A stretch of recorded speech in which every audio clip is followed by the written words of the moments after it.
Nyamuk. Jaga. Ranting. Ni. Ini kalau kau nak tahu ni. Inilah tempat pembiakan dinosaur. Ni? Dinosaur? Dinosaur? Tahu apa itu dinosaur? Tahu. Binatang yang besar. Gambar. Nampak tu? Tu. Gambar telur dia. Ni satu lagi. Ini zaman-zaman purba punya peninggalan orang dulu. Ni? Ya. Gambar. Ini detik-detik kenangan kita. Kita? Kita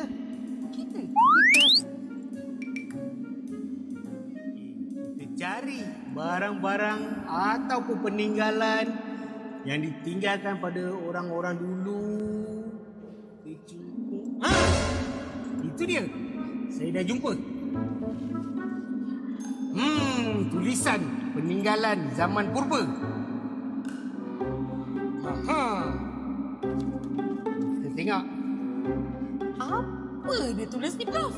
Pada masa hadapan, manusia rajin menonton dari membaca tulisan yang panjang.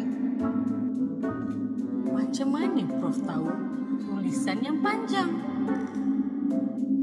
Kan panjang. Mereka malas membaca, tapi rajin pula scroll.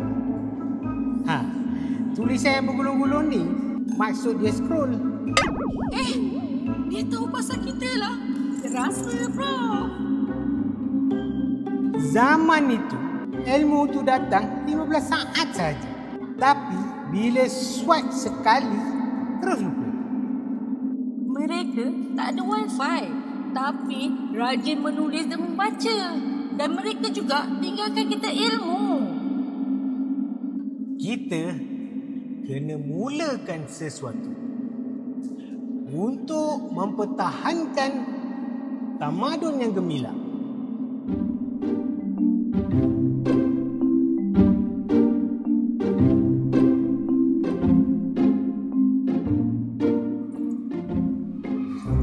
Keluar!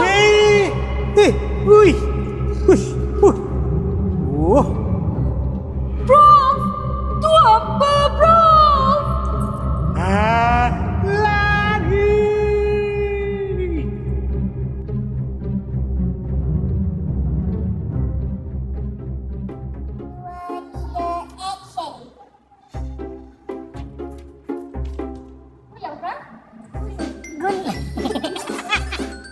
Kalau kau nak tahu, sini kawasan dinosaur membiak. Sini?